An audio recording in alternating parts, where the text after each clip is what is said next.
Bitumage du tronçon desservant les villages de Yapokpa, Yapoga, Petit Yapo et Grand Yapo en 2021. La réalisation de ce projet structurant, après l'électrification des 4 villages et l'accès à l'eau potable à Grand Yapo, comme un seul homme ou une seule femme, les populations de l'Anyembi Tiassa ont tenu à manifester leur gratitude au président de la République. Le goudron n'est que le début du développement. Et vous avez visité le village, tout le village est pratiquement bitumé. Et nous disons encore merci au président de la République pour cela. Nous sommes très heureux aujourd'hui par rapport à tout ce que nous avons eu avec le président Alassane Ouattara. Les populations de Yapokpa, Yapoga et Petit Yapo attendent patiemment l'eau courante. Les travaux de canalisation sont en cours, ce qui annonce plusieurs autres réalisations dans toute la région de l'Anyembi Tiassa. La région de l'Anyembi Tiassa a enfin compris que le chef de l'État fait un bon travail à la tête du pays et que eux qui se croyaient oubliés, ils sont dans le cœur et la préoccupation du chef de l'État. Ils ont égrené toutes les réalisations de cette localité, mais je pense que c'est un peu partout, que ce soit ici, dans les autres cantons, on bénéficie vraiment d'importants investissements. Ils veulent sceller un nouveau mariage avec le chef de l'État et se mettre à sa disposition. Apporter l'eau potable et l'électricité à tous les villages de plus de 500 âmes, telle est l'ambition du chef de l'État. Les populations l'ont si bien compris qu'elles ont décidé d'accompagner le président Alassane Ouattara et son gouvernement dans ce vaste projet de développement de la Côte d'Ivoire.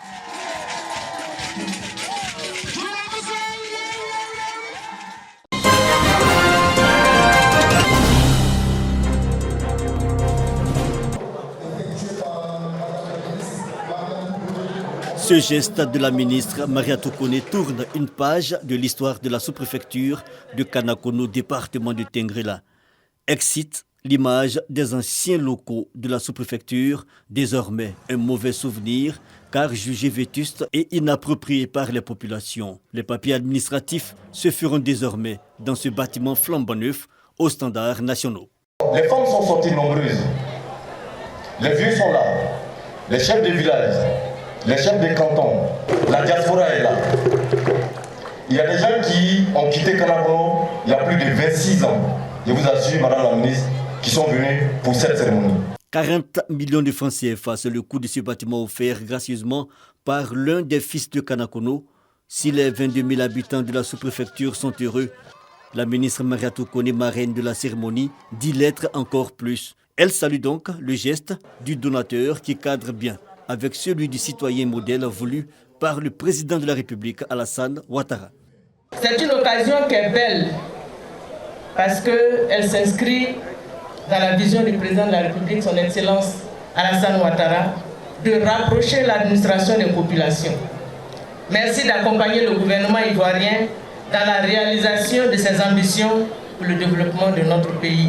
J'encourage vivement tous nos frères et sœurs à suivre cet exemple, que chacun de nous, quel que soit le poste occupé, quelle que soit l'activité exercée, puisse apporter sa contribution aux efforts dans le développement de nos villages, de nos villes. Notons que Kanakono est situé à 20 km au sud-est de Tengrela. L'inauguration de la nouvelle sous-préfecture a rassemblé toutes les autorités de la région de la Bagoué, au nombre desquelles les représentants des ministères de la Sécurité et de la Construction.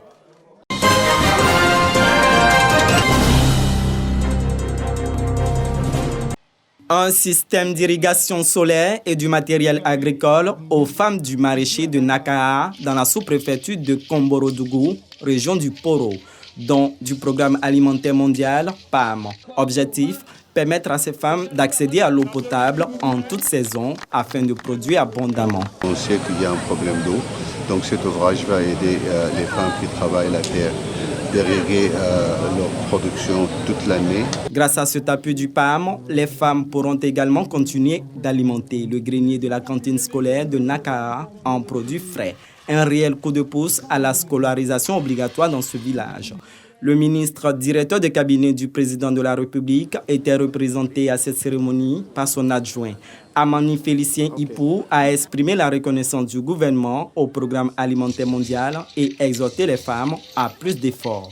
Nous espérons qu'avec les résultats ce projet, d'autres projets vont également voir le jour dans d'autres régions autres que le Poro et le Tchologo. Ce système d'irrigation de Nakaha porte à 5 le nombre d'infrastructures hydrauliques agricoles offertes par le PAM à des groupements de femmes dans les départements de Korogo et de Feke. Le montant global s'élève à plus de 100 millions de francs CFA.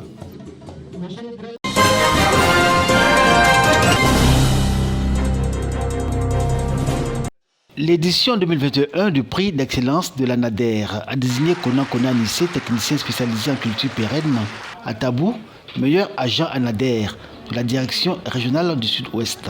Aux côtés du lauréat, 2 autres nominés, Kona Maurice, contrôleur de gestion à la zone de San Pedro, et Badou Odette à l'agence de Lakota. Kona Nissé a été désigné lauréat selon plusieurs critères, notamment la disponibilité, la bonne exécution du travail, l'habileté, la maîtrise du poste, et le sens des responsabilités. En dehors du fait que je suis technicien spécialisé en culture pérenne, j'ai aussi appris également à faire les services au niveau des organisations en milieu villageois, donc qu'on appelle technicien spécialisé en OPA. Et donc j'ai aussi aidé, en absence du TS élevage, à avoir également des données au niveau des éleveurs.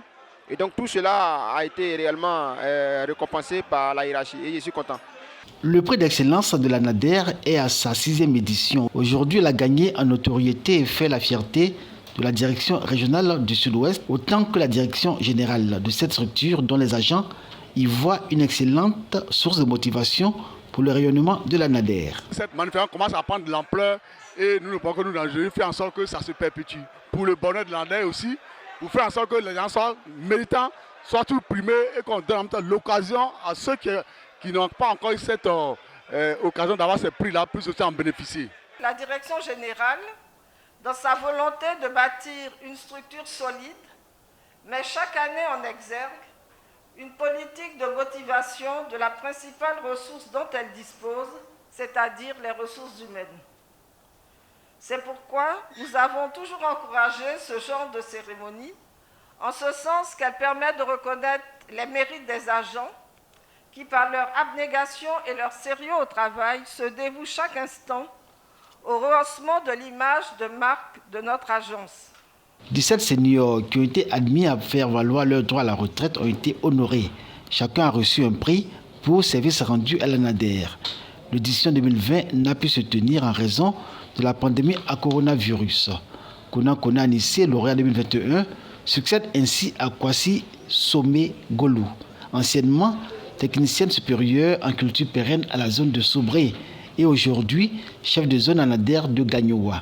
Après une promotion, elle est la lauréate 2019 du prix d'excellence à NADER.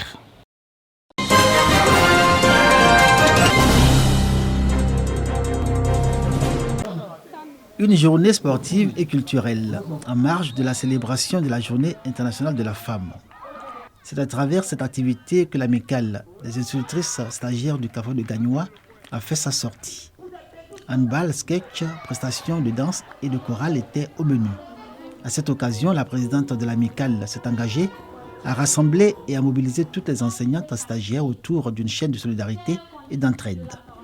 Keita Limata a rendu un hommage à toutes les femmes du CAFO de Gagnoa et rappelé que la femme est le premier facteur du développement économique et humain. Cette manifestation revêt une signification spéciale car, plus qu'une commémoration, elle constitue une occasion exceptionnelle pour rappeler le parcours de la lutte liée aux droits de la femme. Le directeur régional de la femme, de la famille et de l'enfant du GO a expliqué que les femmes jouent un rôle essentiel pour surmonter les plus grands défis. Elles doivent, à cet effet, ajoute-t-il, être entendues, valorisées et appréciées dans l'ensemble de la société afin que s'y reflètent leurs perspectives et leurs choix pour l'avenir. Leur présence a été vraiment très appréciée. J'ai aimé en tout cas leur courage, leur abnégation. Voilà pourquoi j'ai accepté d'être là. Encore une fois, merci. Dirabo Roland Richard a exhorté les futures institutrices à travailler avec abnégation et donner le meilleur d'elles-mêmes dans la vie afin d'impacter positivement le rendement des écoliers. L'amicale des institutrices stagiaires du CAFOB de Gagnoa est créée en 2019 et compte 147 membres. Les élèves maîtresses sont en formation pratique pour le CAP, le certificat d'aptitude pédagogique qui permettra leur titularisation.